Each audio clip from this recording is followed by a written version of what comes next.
ओम नमो वासुदेवाय।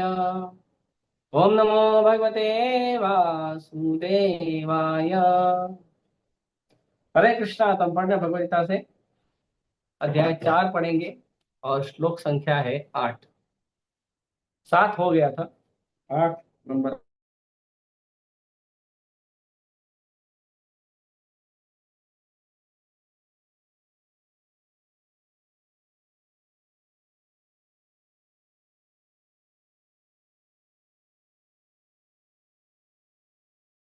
युगे युगे परित्राणाय साधूनां विनाशाय च दुष्कृतां धर्म संस्थापनार्थाय संभवामि युगे युगे। परित्राणाय साधूनां विनाशाय च दुष्कृतां धर्म संस्थापनार्थाय संभवामि युगे युगे। पढ़िए।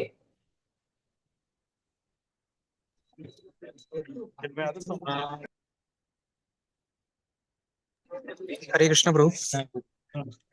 परित्राणाय साधूनां विनाशाय च दुष्कृतां धर्म संस्थापनार्थाय संभवामि युगे युगे। हरे कृष्ण।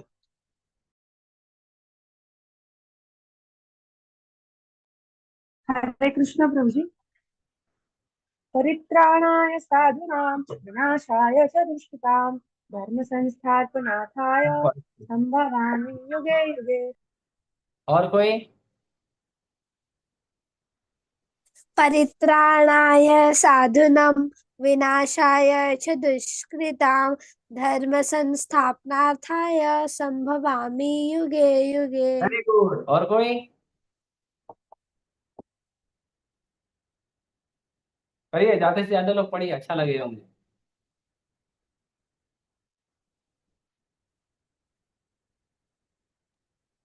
हरे कृष्ण प्रभु जी। हम्म।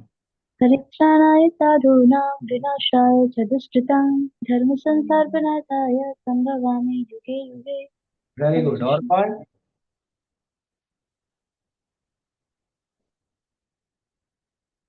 और कोई?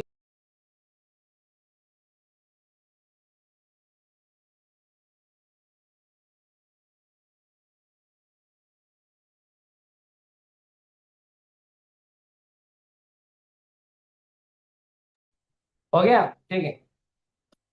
शब्दार्थ, अनुवाद और तात्पर्य। कृष्ण कृपा मूर्ति अभय चरणारविंद भक्ति वेदांत स्वामी श्री प्रभुपाद की जय।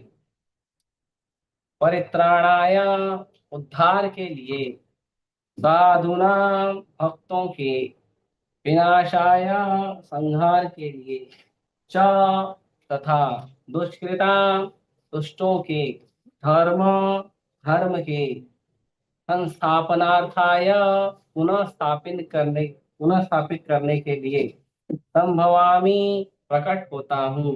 युगे युगे, युगे युगे युग, युगे युग में।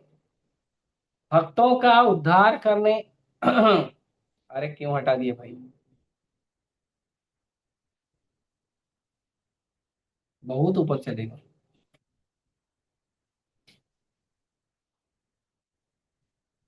भक्तों का उद्धार करने, दुष्टों का विनाश करने तथा धर्म की फिर से स्थापना करने के लिए मैं हर युग में प्रकट होता हूँ। तात्पर्य।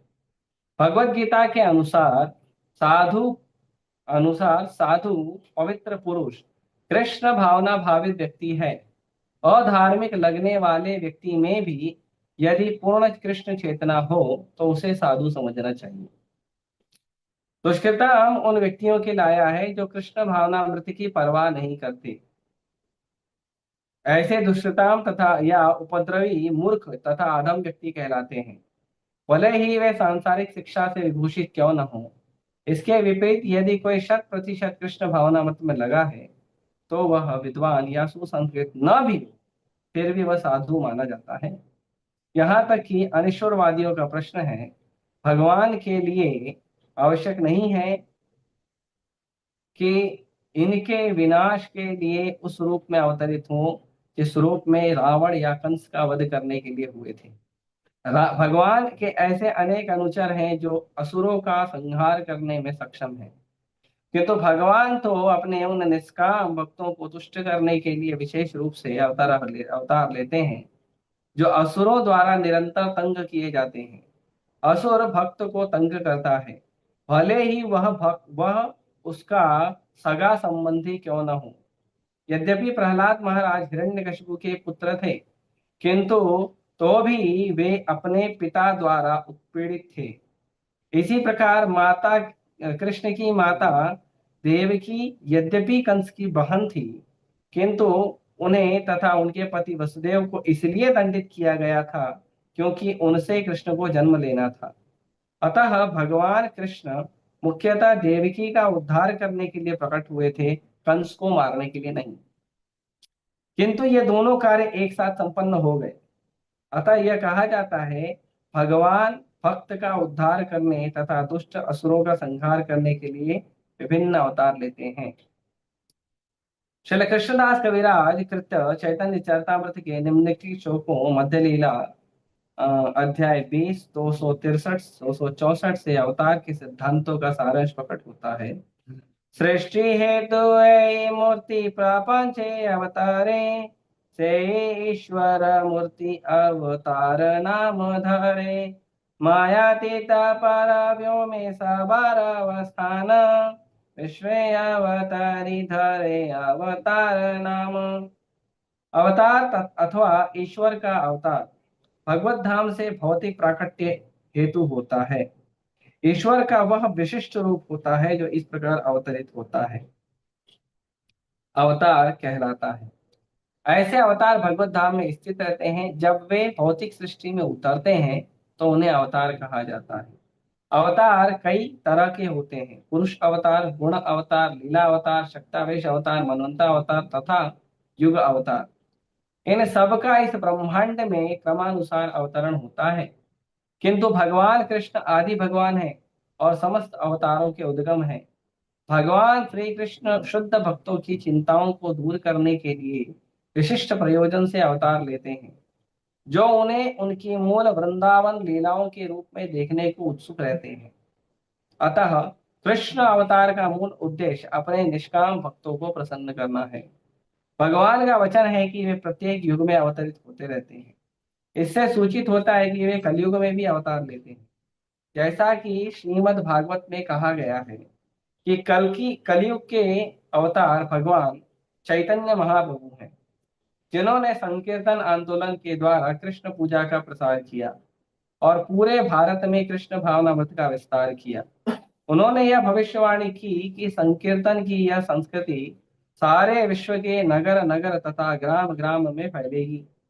भगवान चैतन्य को गुप्त रूप में किंतु प्रकट रूप में नहीं, उपनिषदों, महाभारत तथा भागवत जैसे शास्त्रों के गुह्य अंशों में वर्णित किया गया है। भगवान कृष्ण के भक्तगण भगवान चैतन्य के संकीर्तन आंदोलन द्वारा अत्यधिक आकर्षित रहते हैं। भगवान का यह अवतार दुष्टों का विनाश नहीं करता, अपितु अपनी अहेतु की कृपा से उनका उद्धार करता है। ओम अज्ञानतिमिरान्धस्य ज्ञानाञ्जनशलाकया चक्षुरुन्मिलितं येन तस्मै श्रीगुरवे नमः। श्रीचैतन्यमनोभीष्टं स्थापितं येन भूतले स्वयं रूपः कदा मह्यं ददाति स्वपदान्तिकं। वन्देऽहं श्रीगुरो श्रीयुतापदकमलं श्रीगुरून् वैष्णवांश्च श्रीरूपं साग्रजातं सहगण रघुनाथान्वितं तं सजीवम् साद्वैतं सावधूतं परिजनसहितं कृष्ण चैतन्यदेवं श्रीराधा कृष्ण पादान् सह गण ललिता श्री विशाखान्तांश नमो विष्णुपादाय कृष्ण पृष्ठाय भूतले श्रीमते भक्तिवेदांत स्वामिनिति नामिने।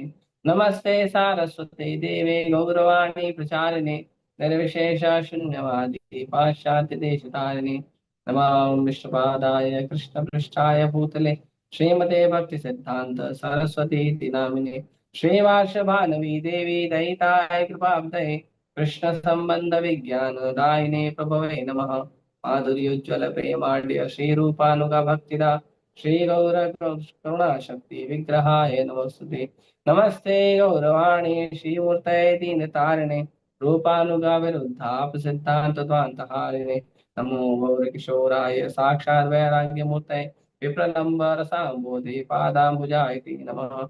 नमो भक्ति विनोदाय सच्चिदानंद नामिने गौरशक्ति स्वरूपाय रूपानुगवराय ते गौराविर्भाव भूमिस्त्वं निर्दिष्टा सज्जन प्रिय वैष्णव सार्वभौम श्री जगन्नाथाय ते नमः। वाञ्छाकल्पतरुभ्यश्च कृपा सिन्धुभ्येव च पतितानां पावनेभ्यो वैष्णवेभ्यो नमो नमः। नमो महावदन्याय कृष्ण प्रेम प्रदायते कृष्णाय कृष्ण चैतन्य नाम्ने गौतुषे नमः। पंचतत्वात्मकं कृष्णं भक्तरूप स्वरूपकं भक्तावतारं भक्ताख्यं नमामि भक्तशक्तिकं। हे कृष्ण करुणा सिंधु दीनबंधु जगतपते गोपेश गोपिका कांत राधा कांत नमस्ते। जयतां सुतरुपङ्गो मम मन्दामतर्गति मत्सर्वस्य पादाम्भोजो राधावदन् मोहनो दिव्यद्वन्द्वारण्यकल्पद्रुमादः श्रीमद्रत्नागार सिंहासनस्थौ श्रीमद्राधा शैलगोविन्ददेवो प्रेष्ठालिभिः सेवमानो स्मरामि। श्रीमान् रासरसारम्भी वंशीवट्टटे स्थितः कर्षन् वेणुस्वनैर्गोपी गोपीनाथाय श्रीस्तनः तप्तकाञ्चन गौराङ्गी राधे वृन्दावनेश्वरी वृषभानुसुते देवी प्रणमामि हरिप्रिये। जय श्री कृष्ण चैतन्य प्रभु नित्यानंद श्री अद्वैत गदाधर शिवासादि गौर भक्तवृंद। हरे कृष्णा कृष्णा कृष्णा हरे हरे हरे राम राम राम हरे।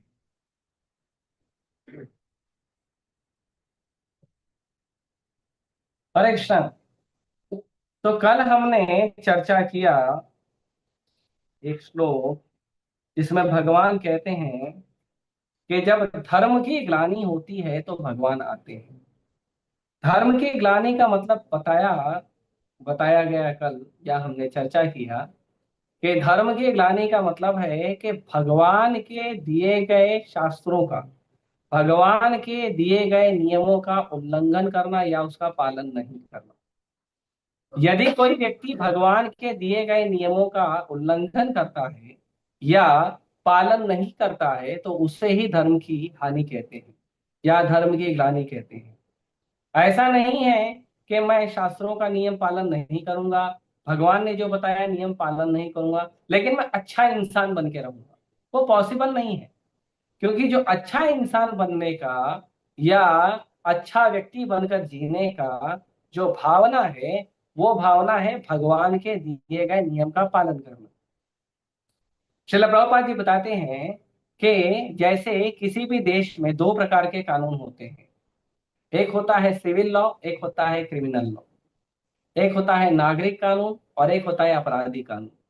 तो जो नागरिक कानून होता है ये उन लोगों के पे लागू होता है जो लोग देश के कानून का पालन करते हैं, उनके ऊपर नागरिक कानून लागू होता है।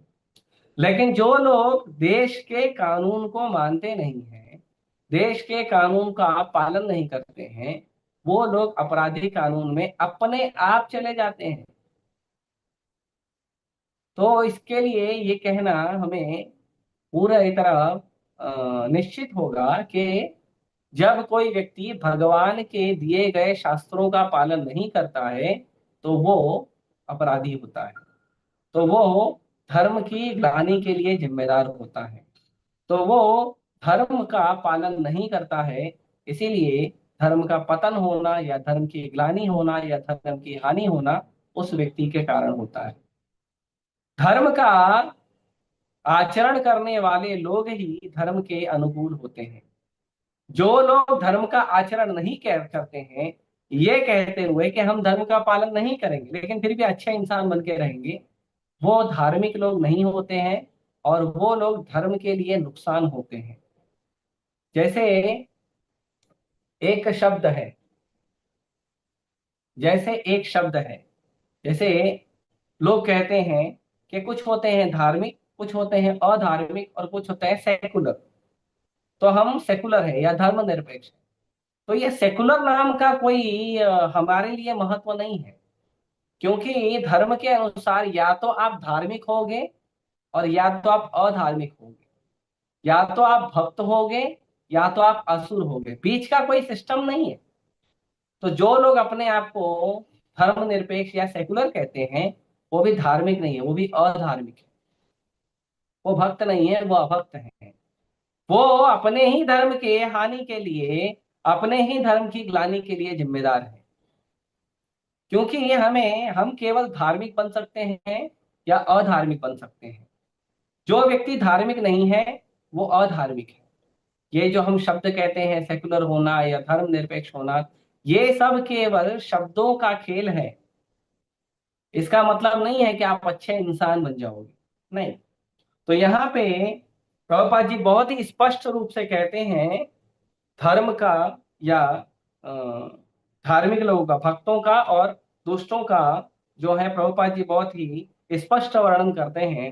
तो प्रभुपाद जी कहते हैं कि भगवत गीता के अनुसार साधु पुरुष कौन है? जो व्यक्ति जो व्यक्ति भगवान की भक्ति करता है, कृष्ण की भक्ति करता है। भगवान कहते हैं अपि चेत सुदुराचार। मान लो कोई व्यक्ति दुराचारी है, कितना दुराचारी है? सुदुराचार, अत्यंत दुराचारी है, लेकिन भजते माम अनन्य भाग, लेकिन वो मेरा भक्ति करता है, मेरे भजन में लगा हुआ है। तो भगवान कहते हैं साधुरेव समन्तव्य। कि व्यक्ति अच्छा है सामाजिक दृष्टि से या सामाजिक दृष्टि से बुरा है, व्यक्ति आपको ठीक लगता है या व्यक्ति आपको ठीक नहीं लगता है, वो दूसरी बात है।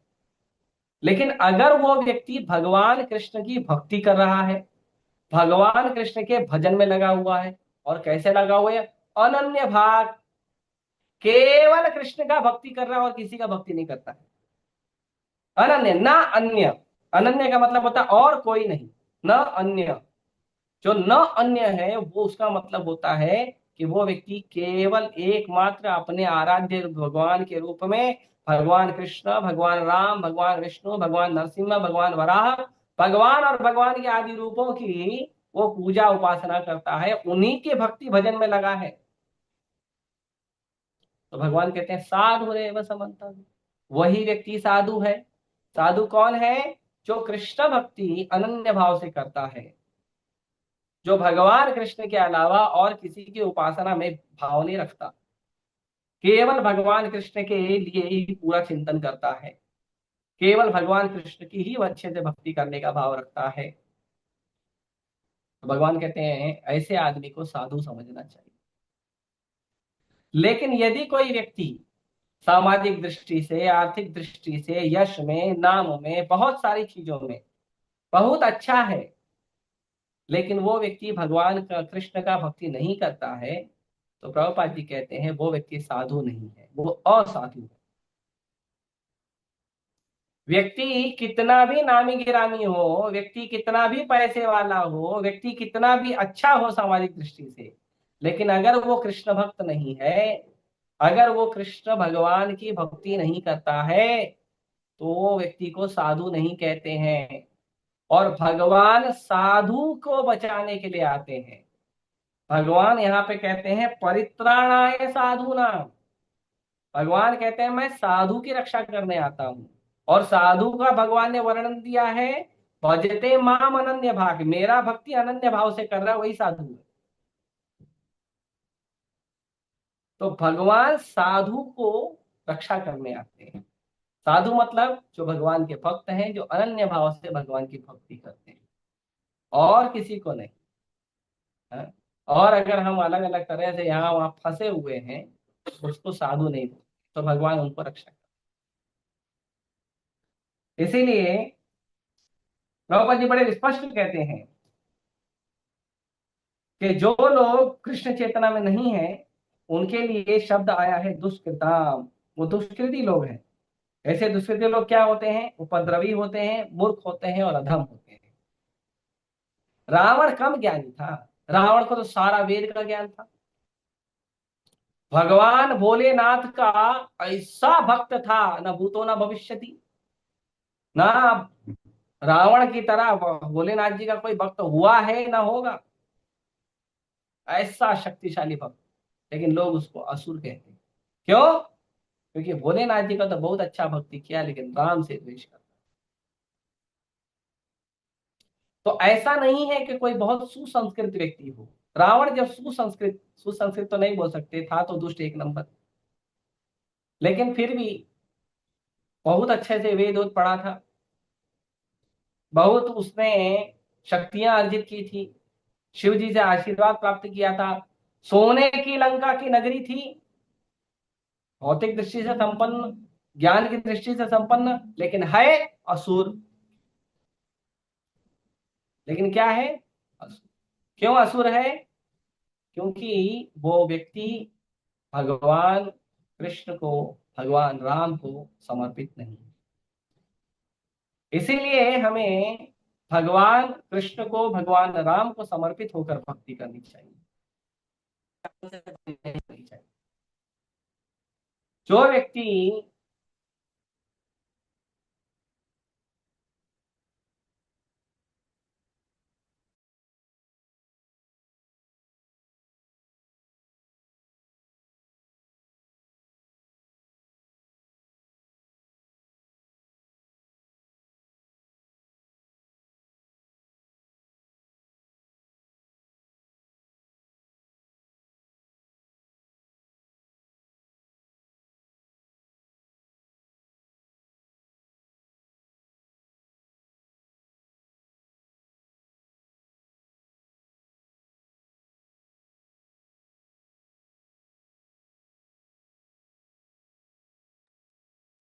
हाँ, हो गया। हरे कृष्ण, क्षमा कीजिए, बीच में थोड़ा अवरोध आ गया। तो इसका मतलब नहीं है कि जो सांसारिक दृष्टि से संपन्न है, सांसारिक दृष्टि से सुशिक्षित है, या सांसारिक दृष्टि से धनवान है, या सांसारिक दृष्टि से बलवान है, वो व्यक्ति धार्मिक, वो धार्मिक नहीं है। धार्मिक मतलब जो राम का है, जो कृष्ण का भक्त है, वो धार्मिक है, वो साधु है। बाकी लोग साधु नहीं, बाकी लोग दुष्कृताम हैं, दुष्ट हैं, अधर्मी है, अधम है, उनके लिए ये शब्द उपयोग किए। इसीलिए आप कहते हैं, जहां तक के अंध ईश्वरवादियों का प्रश्न है, जो लोग ईश्वर चेतना में नहीं रहते हैं, अनिश्वरवादी हैं, उन लोगों का जहां तक प्रश्न है, तो कहते हैं कि जो अनिश्वरवादी हैं, तो उनके लिए भगवान प्रकट नहीं होते हैं। जैसे कई बार समाज में लोग कहते हैं कि कंस आया था इसलिए कृष्ण आए थे उसको मारने, रावण आया था इसलिए राम आए थे उसको मारने, हिरण्यकशिपु आया था इसीलिए नरसिंहदेव आए थे उसको मारने। ये झूठ है। भगवान को असुरों को मारने के लिए धरती पे प्रकट होने की आवश्यकता नहीं है, बिल्कुल नहीं है। भगवान के पास कई सारी उनके अनुचर और शक्तिशाली भक्त हैं, जो सृष्टि के किसी भी प्रकार के असुर को समाप्त करने की शक्ति रखते हैं।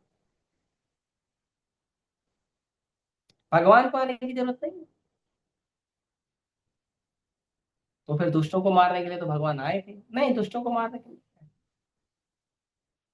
भगवान आए थे अपने भक्तों को प्रेम करने के लिए। क्योंकि ये दुष्ट है ना, कैसे होते हैं पता है? थोड़ा दुख लगेगा।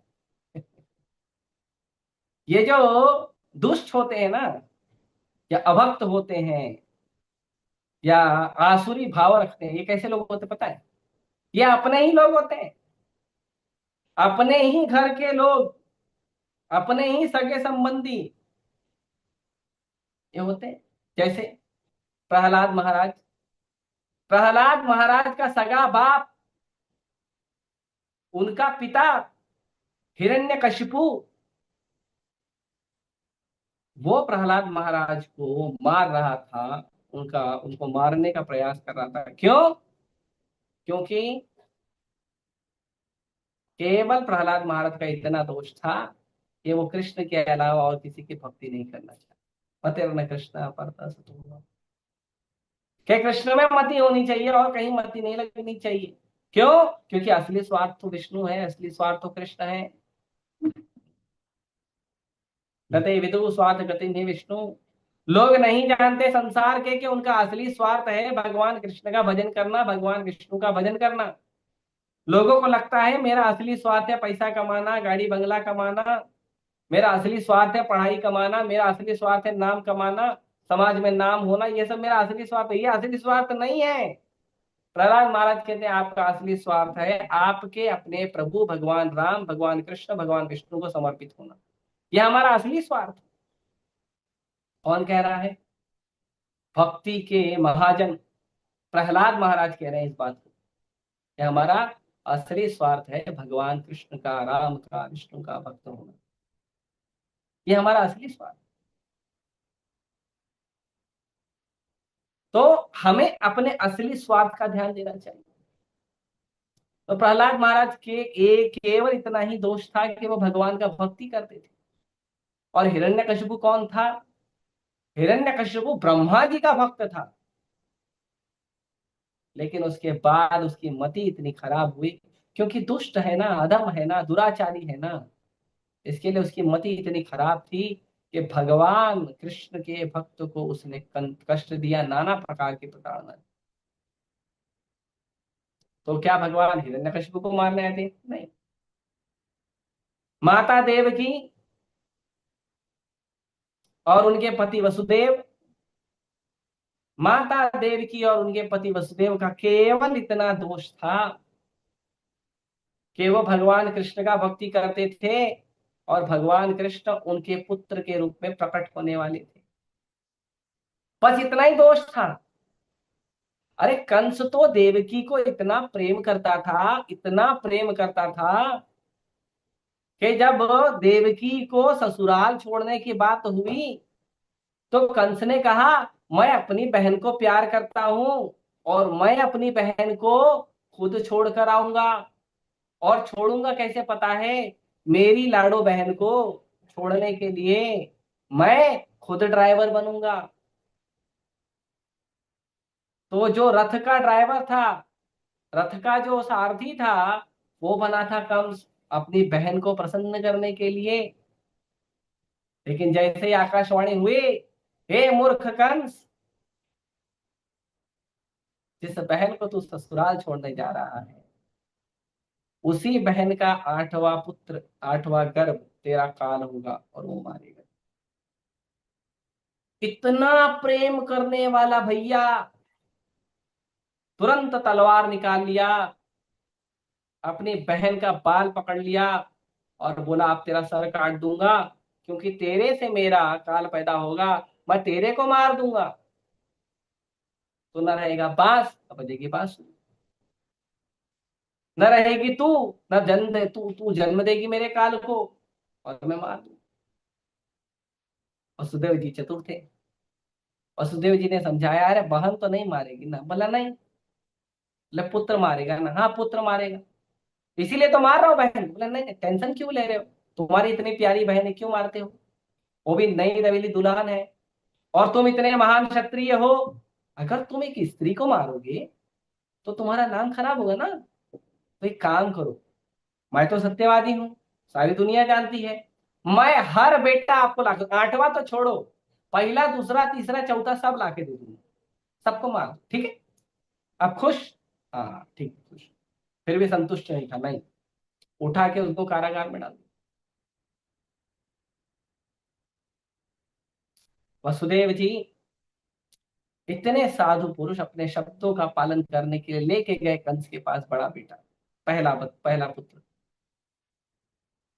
कंस ने देखा भांजे का जो सुंदर सा बालक मुखमंडल देखा, कंस का हृदय पिघल गया। बोला ये तो मेरा भांजा है, इसको नहीं मारू। नारायण जी आए, बोले तुमको नहीं मालूम कृष्ण मायावी है, कृष्ण कहीं से भी प्रकट हो सकते हैं। कृष्ण के लिए पहला भी 8वां है और 8वां भी पहला है। इतना सुनते ही कंस जो है वो तुरंत क्रोधित हो गया और उसने पहला भी मारा, दूसरा भी मारा, तीसरा भी मारा, चौथा भी मारा, पांचवा भी मारा, छठा भी मारा, 7वां तो भगवान ही थे, भगवान बलराम। भगवान अपना इंटरनल ट्रांसफर कर लिए माता देवकी से माता रोहिणी के गर्भ में। तो कहे कि उसका गर्भपात हो गया और उसमें कंफ्यूज हो गया कि 7वां गर्भ है कि 8वां गर्भ है। बलराम जी 7वां गर्भ लेके भगवान ट्रांसफर हो गए ऑनलाइन ट्रांसफर गर्भ से गर्भ में। 8वें भगवान, भगवान आए, भगवान आते ही रातों रात ट्रांसफर हो गए, कुरियर ट्रांसफर हो गए। भगवान ने वसुदेव को कहा मुझे ट्रांसफर कर दो, उनको लेके गए गोकुल में,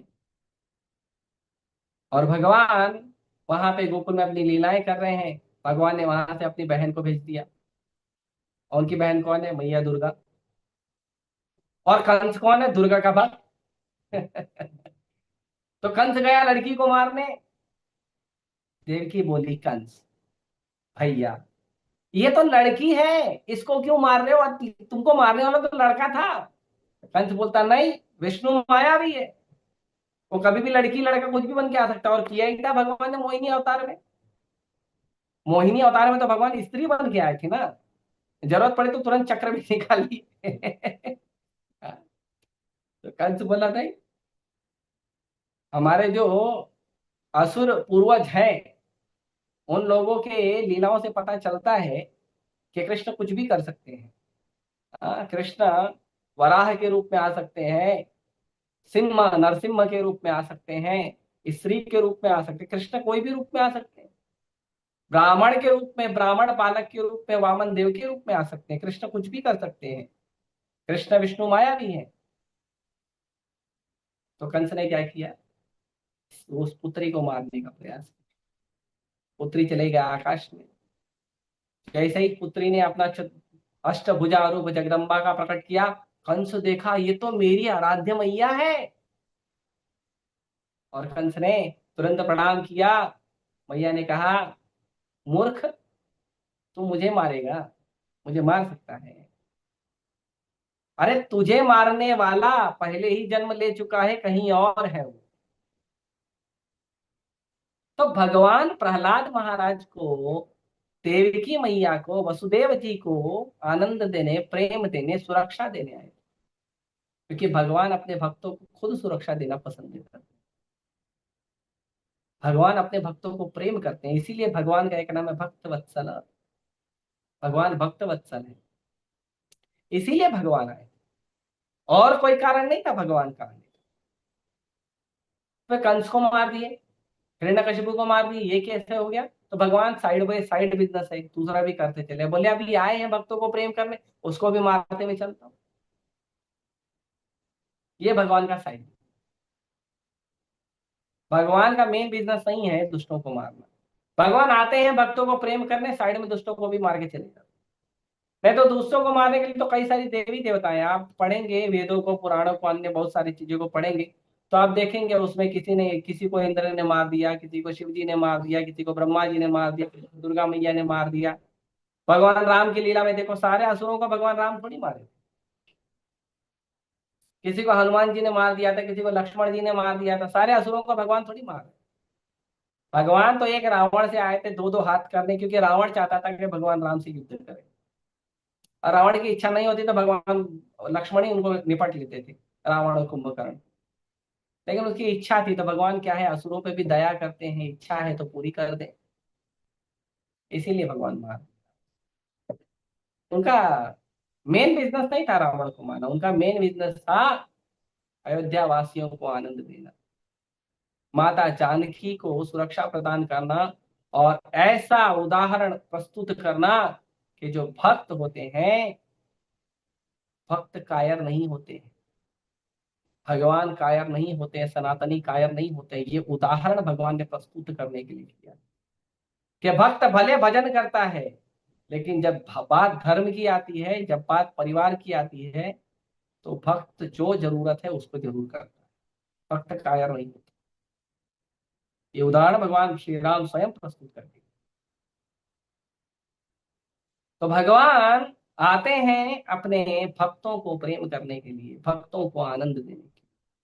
श्री चैतन्य चरितामृत के मध्य लीला के 20वें नंबर अध्याय में वर्णन है कि भगवान कहते हैं सृष्टि हेतु यही मूर्ति प्रपंच अवतारे, सही ईश्वर मूर्ति अवतार नाम धरे, मायातीत पर में सवार अवस्थान, विश्व अवतारी धरे अवतार नाम।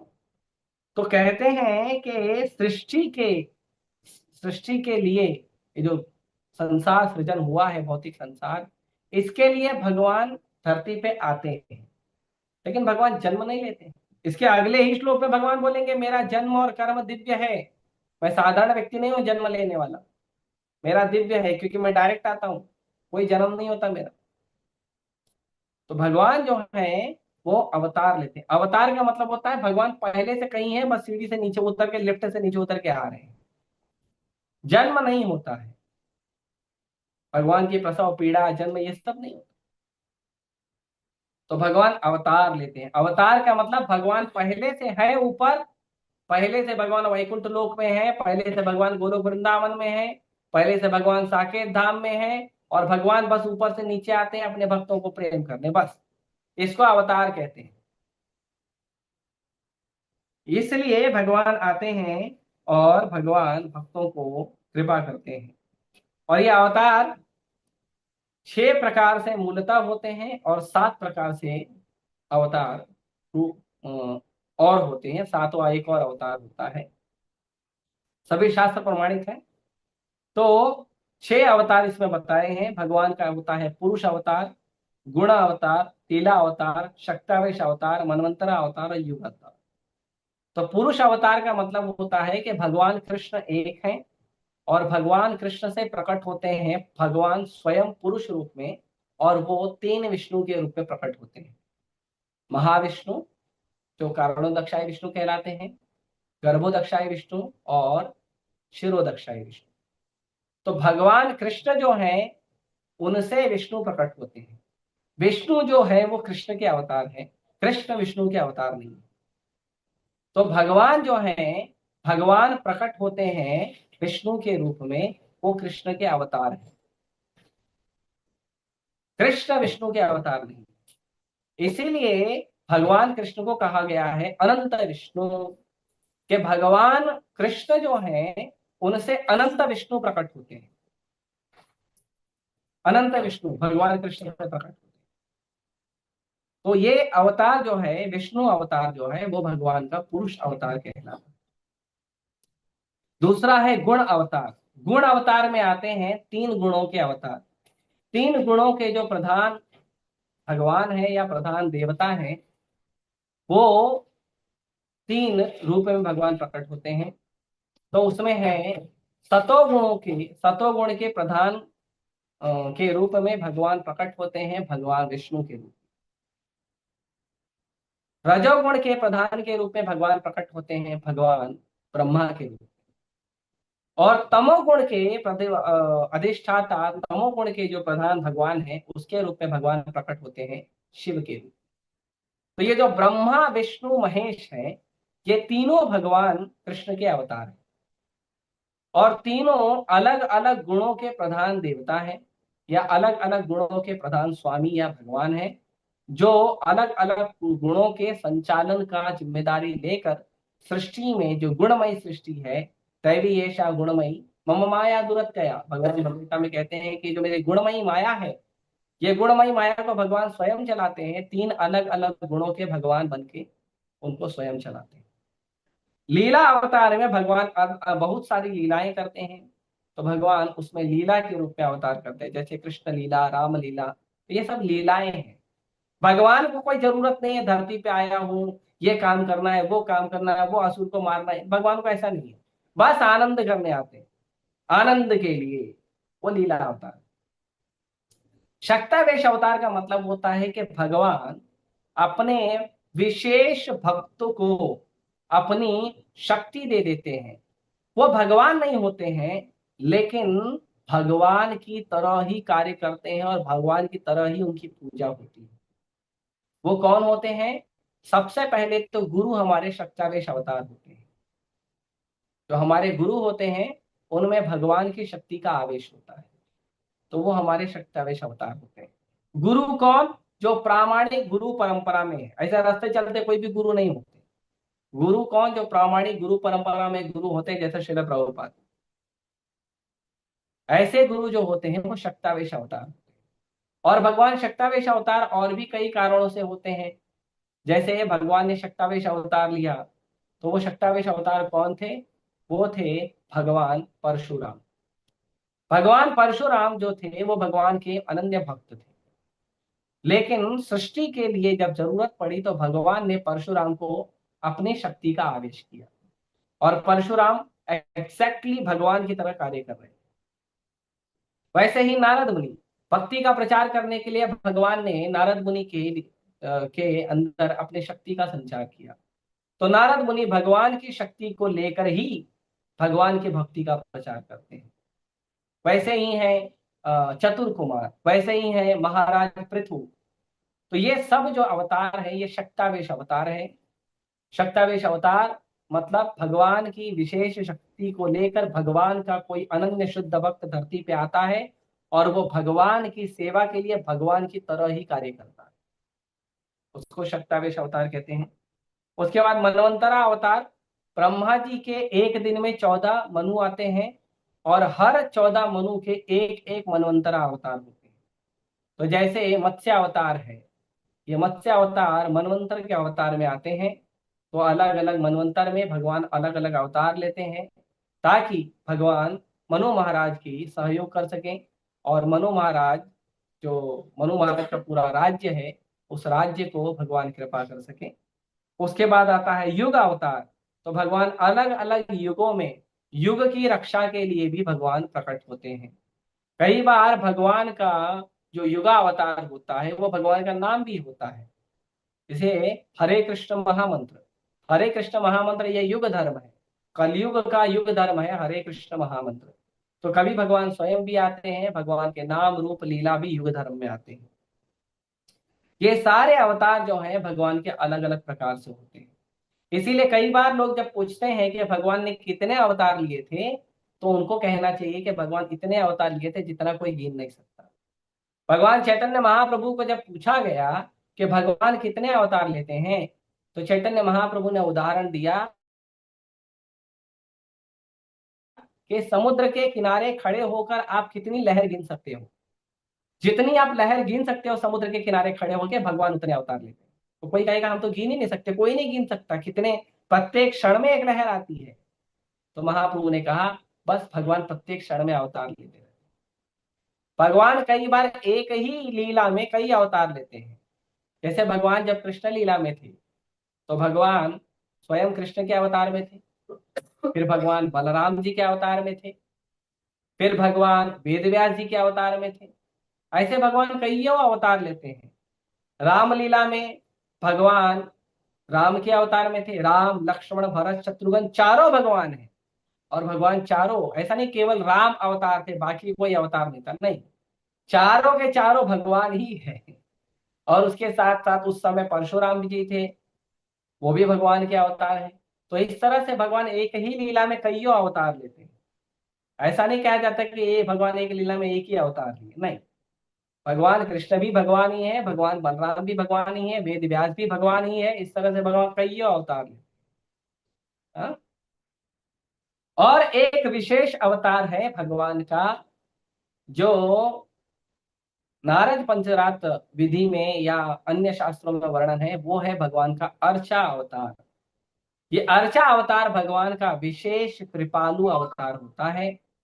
यह अर्चा अवतार का मतलब क्या है? ये अर्चा अवतार होता है कि जब कोई साधारण मनुष्य, जब कोई साधारण जीव भगवान को देखना चाहता है लेकिन देख नहीं सकता क्योंकि शुद्ध नहीं है, तो भगवान उसको दर्शन देने के लिए और उसकी सेवा स्वीकार करने के लिए भगवान कभी पत्थर में, कभी लकड़ी में, कभी धातु में, कभी पानी में, कभी पेंटिंग में, कभी पोस्टर में, कभी प्रिंटिंग में, इस तरह से भगवान प्रकट होते हैं। तो जिसको हम मूर्ति पूजा कहते हैं वो मूर्ति पूजा नहीं है, वो अर्चा विग्रह सेवा होती है। और भगवान का जो मूर्ति लोग कहते हैं वो मूर्ति नहीं है, वो भगवान का अवतार है, उसको अर्चा अवतार कहते हैं। तो भगवान का जो अर्चा विग्रह है, अर्चना जिसकी पूजा अर्चना करते हैं, जो अर्चा विग्रह है, उस अर्चा विग्रह में भगवान का शुद्ध भक्त भगवान से प्रार्थना करता है कि हे प्रभु आप इस अर्चा अवतार में प्रकट होइए, मैं आपकी सेवा करना चाहता हूं। तो भगवान उस भक्त की सेवा स्वीकार करने के लिए अर्चा विग्रह में प्रकट होते हैं। इसका उदाहरण श्रील प्रभुपाद जी देते हैं। जैसे अभी तो सब व्हाट्सएप मैसेज और ये सब का सिस्टम चलता है। पहले क्या होता था, पहले एक पोस्ट ऑफिस होती थी, और पोस्ट ऑफिस क्या करती थी कि हर अलग अलग गली कूचे में पोस्ट ऑफिस एक लाल कलर का डब्बा लगा देती थी। आप इंटरनेट पे ढूंढेंगे तो मिल जाएगा, पोस्ट ऑफिस बॉक्स। तो वो जो पोस्ट ऑफिस बॉक्स है वो क्या करता था, लोगों को जिसको लेटर डालना है वो पोस्ट ऑफिस में बॉक्स में लेटर डाल देते थे। और हर रोज एक पोस्टमैन आता था और वो पोस्ट बॉक्स से लेटर लेता था और ले जाके पोस्ट ऑफिस में जमा कर देता। तो वो जो पोस्ट बॉक्स है वो पोस्ट ऑफिस नहीं है, और वो जो पोस्टमैन है वो भी पोस्ट ऑफिस नहीं है, लेकिन वो काम पोस्ट ऑफिस की तरह ही कर रहा है कि आपका जो भी संदेश है डाल दीजिए, आपका काम हो जाएगा। तो ये जो अर्चा अवतार है, प्रभुपाद जी कहते हैं ये पोस्ट बॉक्स की तरह है, और वो जो पोस्टमैन है वो गुरु है। तो जो गुरु होते हैं वो पोस्टमैन का काम करते हैं, अर्चा अवतार की सेवा करते हैं, और अर्चा अवतार के माध्यम से परम भगवान की सेवा करते हैं, संसारी लोगों को भगवान से जोड़ते हैं।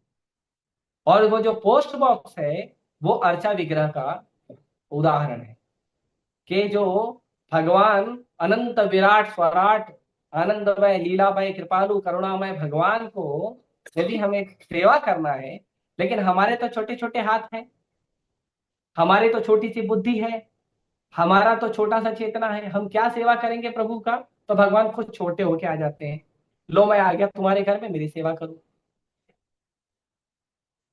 क्योंकि अगर आप भगवान को माला पहनाओगे तो कितना बड़ा माला बनाओगे। अर्जुन ने जो भगवान का दर्शन किया विराट रूप का, उतना बड़ा माला कौन बनाएगा। पूरे ब्रह्मांड को भगवान अकेले ही समाहित हो गए, उतना बड़ा माला कैसे बनाओगे। और उतने बड़े भगवान को भोग कहाँ से लगाओगे। संसार के सारे जितने अनंत ब्रह्मांड है, अनंत ब्रह्मांड के जितने भी अन्न पूर्ण फल दूध आदि होगा, सबका पकवान बना के भी भगवान को भोग लगाओ तो कम पड़ जाएगा, क्योंकि भगवान विराट है। अब भगवान मैं तो थोड़ा ही कमाता हूँ, तो मैं कहाँ से भोग लगाऊं। भगवान बोलते नो प्रॉब्लम, मैं छोटा होके आता हूँ। तो भगवान अर्चा विग्रह के रूप में आते हैं। तो ये अवतार को भी अर्चा अवतार कहते हैं। इस तरह से भगवान 6 अवतार प्लस एक 7 अवतार में भगवान धरती पे आते हैं। और भगवान का उद्देश्य क्या होता है। भगवान कृष्ण आदि भगवान है और समस्त अवतार के उद्गम है। भगवान श्री कृष्ण शुद्ध भक्तों की चिंताओं को दूर करने के प्रयोजन से विशिष्ट अवतार लेते हैं। भगवान कृष्ण जो है वो आदि भगवान है। श्रीमद् भागवतम में भगवान के 24 अवतारों की सूची दी गई है, और भी अवतार है। तो जब व्यास देव जी बताते हैं कि भगवान के 24 अवतार, उसमें व्यास देव जी कहते हैं कि लेकिन इसमें जो कृष्ण है ना वो अवतार नहीं है। कृष्ण जो है वो स्वयं भगवान है। राम कृष्ण नरसिंह वरा ये सब अवतार है, लेकिन कृष्ण स्वयं भगवान है। एते शांश कला पुंसा कृष्णस्तु भगवान स्वयं। बाकी सारे अवतार हैं, राम कृष्ण वराह नरसिंह मोहिनी नारद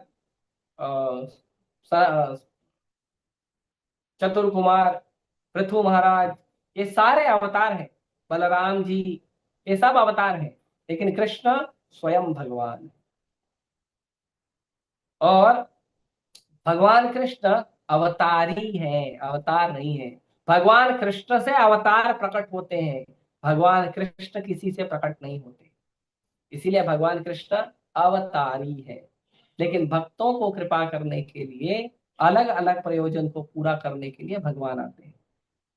और भगवान का जो अवतार प्रकट होता है वो अवतार केवल उतना ही सेवा करता है जितना सेवा उस समय प्रकट होने की जरूरत है।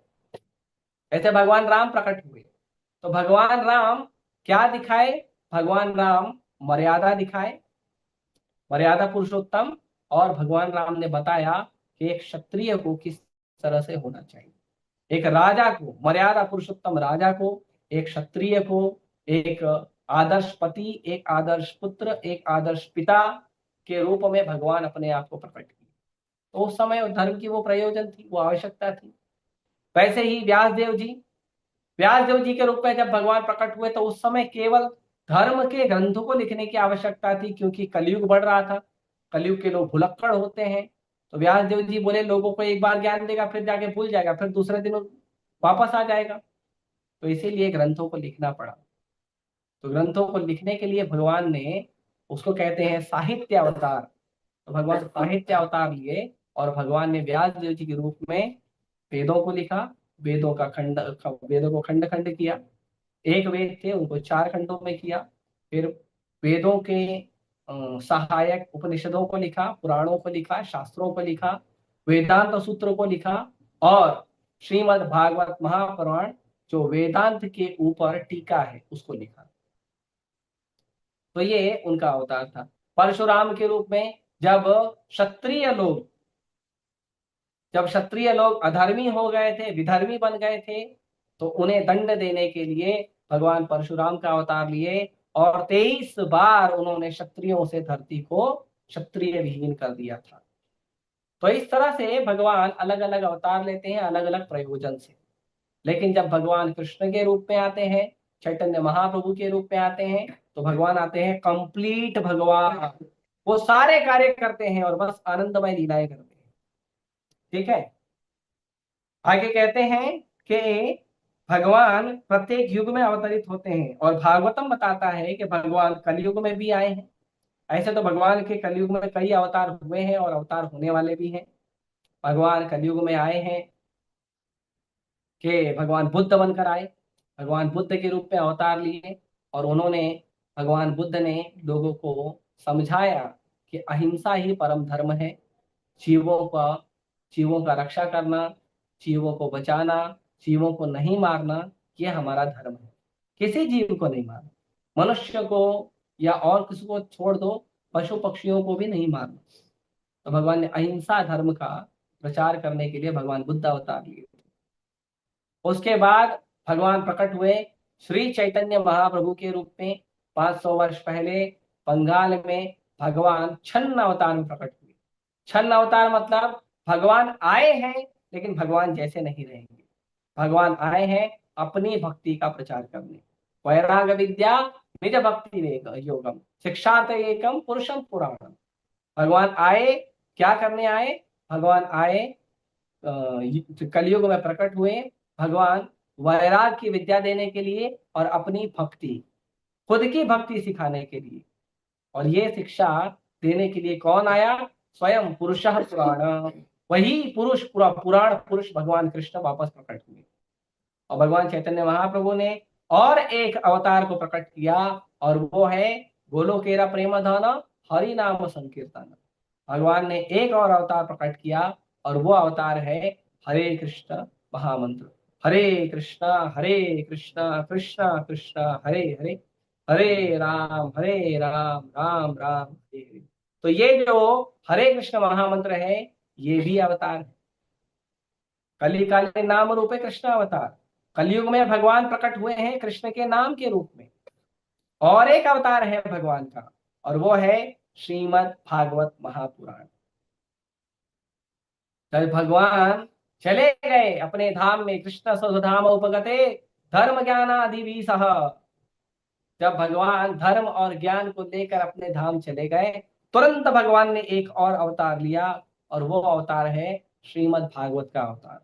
वो अवतार क्यों लिया? क्योंकि कलयुग जो है वो अंधेरे से, तमस से पूरी तरह से काला हो गया था पाप से, और उसके लिए एक सूर्य की आवश्यकता थी जो इस अंधकार को, इस पाप को दूर कर सके। और वो सूर्य के रूप में पुराण को अधुनितः भगवान पुराण के रूप में वापस से प्रकट हुए, और उन्होंने कलयुग के सारे जो कलमश हैं, कलयुग का जो अंधेरा है, उसको भगवान ने दूर किया। तो जो भी व्यक्ति भगवत गीता या भागवतम को पढ़ता है, कलयुग का प्रभाव उस पर नहीं पड़ेगा। यदि वो निष्ठ रूप में पढ़ेगा, वो एक अच्छा व्यक्ति बनेगा, अच्छा भक्त बनेगा। इसीलिए निष्ठा पूर्वक हमें भगवत गीता और भागवतम को पढ़ना चाहिए, क्योंकि ये स्वयं अवतार है। ये कृष्ण की वाणी है, कृष्ण की शिक्षा है, और स्वयं कृष्ण है। कृष्ण से भिन्न भिन्न नहीं है, ये कृष्ण से अभिन्न है। तो इसीलिए भगवान का नाम, भगवान की शिक्षा, भगवान के ग्रंथ, भगवान की जो रूप लीला माधुर्य है, भगवान के परिकर है, ये सब भगवान से अभिन्न है और ये भगवान की तरह ही कार्य करते हैं। इसीलिए हमें इन्हें भगवान के रूप में ही स्वीकार करना चाहिए। तो इस तरह से भगवान कलयुग में भी कई अवतार लिए हैं। भगवान 5,000 साल पहले ये भगवान का वर्णन हो गया था कि 2,500 साल बाद भगवान बुद्ध आएंगे, और अभी 5,000 साल हो गए। 2,500 साल पहले भगवान बुद्ध आए थे और भगवान बुद्ध आके उन्होंने अहिंसा धर्म का प्रचार किया, क्योंकि उस समय जो धार्मिक लोग थे वो भी पतित हो गए थे और वो भी अधर्म में लग गए थे और हिंसा कर रहे थे। तो भगवान को आके उन्हें समझाना पड़ा कि धर्म का मूल भाव है अहिंसा में रहना। अहिंसा का मतलब ये नहीं है कोई हमें मारे तो बोले, एक गाल पे मारे तो दूसरा भी आगे करो, उसको अहिंसा नहीं बोलते।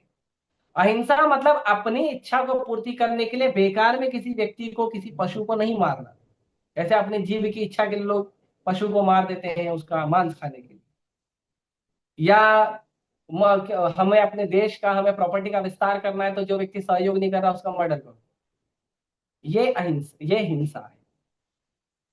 और एक और अहिंसा है, और वो क्या है कि संसार में, समाज में अगर लोग अभक्त बन के घूम रहे हैं, अधर्मी बन के घूम रहे हैं, शास्त्रों को पालन नहीं कर रहे हैं, तो उनको भगवान की भक्ति का, भगवान के नाम का, भगवान की शिक्षा का प्रचार नहीं करना भी हिंसा है। अगर आप संसार के दुखी लोगों को, संसार के अधर्मी लोगों को, संसार के जो लोग सब भगवान की शिक्षाओं को नहीं पालन कर रहे हैं, उन्हें यदि आप भगवान की सेवा में नहीं लगाते हो तो ये भी हिंसा है। जब आप उनको भगवान की सेवा में लगाओगे, प्रचार करोगे, तो आप अहिंसा मार्ग का पालन कर रहे हो। तो भगवान अहिंसा धर्म का प्रचार किए। फिर भगवान फिर से प्रकट हुए चैतन्य महाप्रभु के रूप में, भक्त के रूप में प्रकट हुए। उन्होंने हरे कृष्ण महामंत्र का प्रचार किया, भगवत गीता, श्रीमद् भागवतम का प्रचार किया। भगवान चैतन्य महाप्रभु ने कईयों अन्य लीलाएं की हैं, और एक भगवान अर्चा अवतार के रूप में कलयुग में प्रकट हुए हैं, और वह अर्चा अवतार है जगन्नाथ। भगवान जगन्नाथ, बलदेव, सुभद्रा, कार्तिक। भगवान जगन्नाथ, बलदेव, सुभद्रा जो है भगवान, उनके रूप में भी प्रकट, वो है अर्चा अवतार। तो इस तरह से भगवान के अनेक अवतार हैं। इन अवतार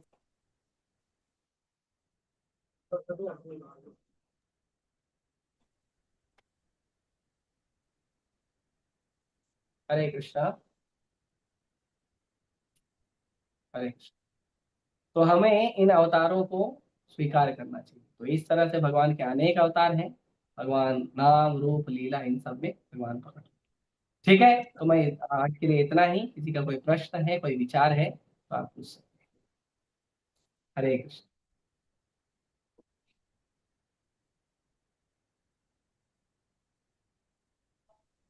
किसी का कोई प्रश्न है? हरे कृष्ण प्रभु जी, हाँ सादर बोलिए। प्रणाम। शरण प्रणाम माता जी। प्रभु जी, एक बार वो पोस्ट ऑफिस वाला एग्जांपल दोबारा बताइए ना, अर्चना विग्रह वाला, अगर आपको उचित लगे तो। फोन कर देगा अर्चा विग्रह, ये भी मतलब लाइव अर्चा ऑनलाइन विग्रह। करेक्ट है भी रघुपति पर हाँ, बाकी लोग अपना म्यूट कर लीजिए। तो अर्चा विग्रह अवतार भगवान आते हैं भक्तों से सेवा स्वीकार करने के लिए, क्योंकि हम इतने बड़े नहीं हैं कि भगवान विराट पुरुष की सेवा कर सके। इसलिए भगवान छोटे रूप में आते हैं, अर्चा विग्रह के रूप में। और भगवान हमारे लिए सुलभ हो इसलिए आते हैं। ये अगर हम, जब तक हम शुद्ध नहीं होंगे तो भगवान हमारे लिए सुलभ नहीं होंगे। तो इसीलिए भगवान हमारे लिए सुलभ होने के लिए अर्चा विग्रह अवतार। हरे कृष्ण। अर्चा विग्रह अवतार में भगवान हमारे लिए सुलभ होते हैं, और भगवान हमें से सेवा स्वीकार करते हैं, हमारी प्रार्थनाएं सुनते हैं, हमें आशीर्वाद देते हैं। बाकी पोस्ट ऑफिस का उदाहरण है, आपको चाहिए तो मैं वीडियो कट करके बाद में भेजूंगा। ठीक है। प्रभु जी, इसमें जो आपने पोस्ट ऑफिस वाला एग्जांपल दिया था ना, वो थोड़ा सा मैंने मतलब सुन पाई थी, नेट वजह से थोड़ा तो सा। उसमें डाउट क्या है पूछिए, मैं वीडियो कट करके भेज दूंगा, वापस से देख सुन लीजिए, लेक्चर बड़ा हो जाएगा ना।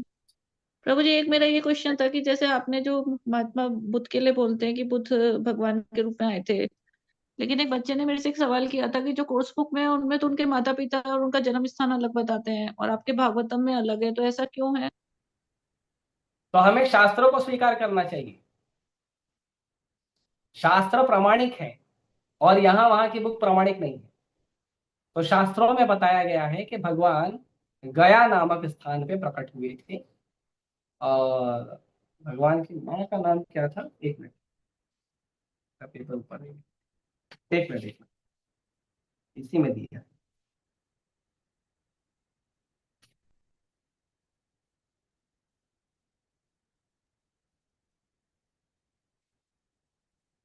हरे कृष्णा हरे कृष्ण।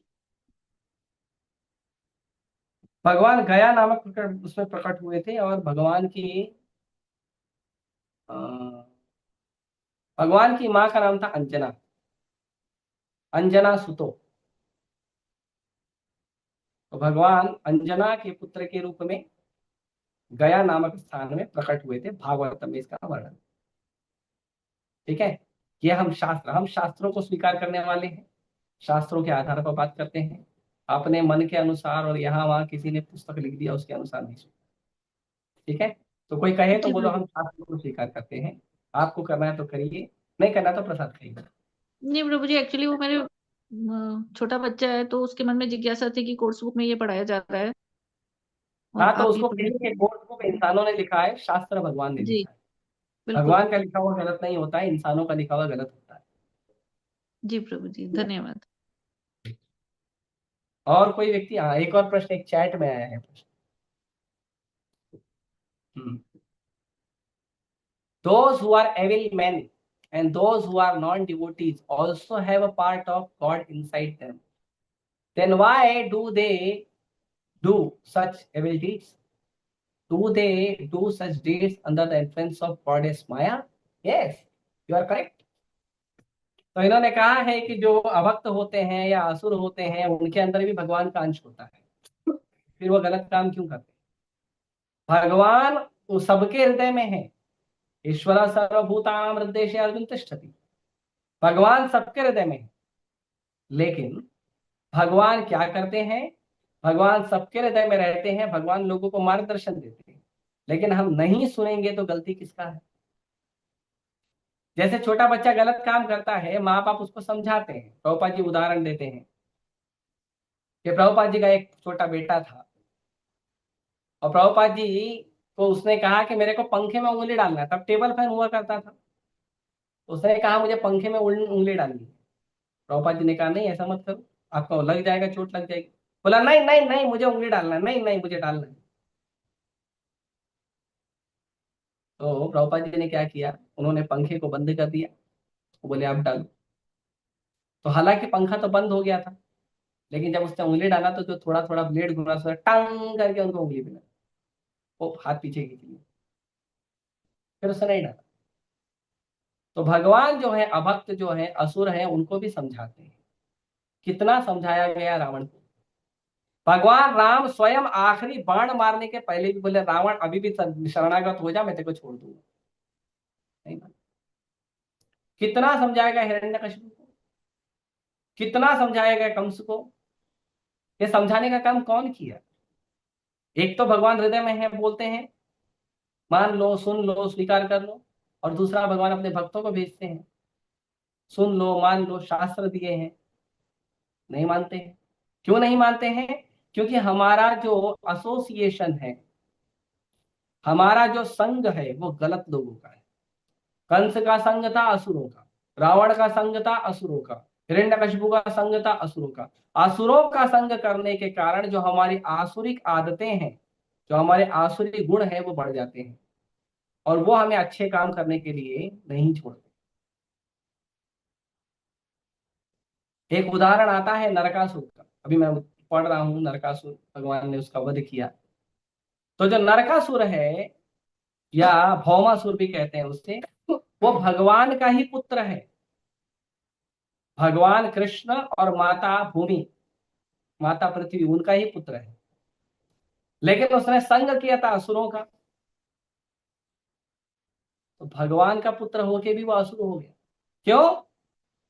क्योंकि असुरों का संग किया।